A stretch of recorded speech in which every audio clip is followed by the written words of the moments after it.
Two qualified lawmen butted heads again today. Former St. Paul Police Chief Bill Finney is challenging 12-year incumbent Bob Fletcher for Ramsey County Sheriff, and KARE 11's John Konen reports. They've sprung up like wildflowers across Ramsey County, signs of an intense and hotly contested sheriff's race. 12-year incumbent Bob Fletcher and challenger Bill Finney, who headed the St. Paul PD for 12 years.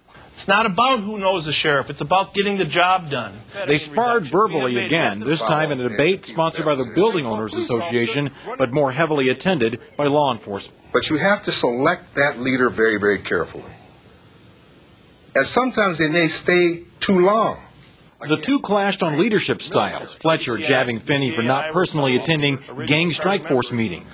Bill attended one meeting out of 98 meetings, 1 out of 98. And the one meeting I did attend, that was to make sure that the gang strike force was run by a St. Paul police officer, Ron Ryan. But you left out the fact that you left shortly after you got there and handed me your proxy vote so that I could vote for you later on in the meeting when we did elect him.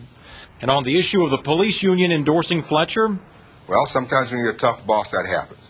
I respect that. But the Ramsey County Sheriff's Office serves more than the police.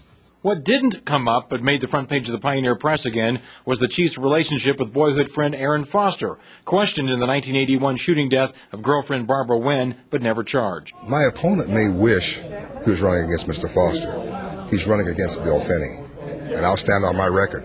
You know, I think that you could excuse some things in the past. I just wish Bill would admit that it was wrong to be in the interview room in 1985. And if there's some new evidence that says Mr. Foster was culpable in this incident, I support the investigation and the prosecution. Now, in August, Bob Fletcher, the sheriff, asked County Attorney Sgt Gaertner to appoint a grand jury or convene a grand jury to take another look at the Barbara Winn homicide. And she, because of a conflict of interest, namely her public support for Bill Finney in this race, bounced it to Anoka County, which is still reviewing the case. Back to you. All right, thank you, John.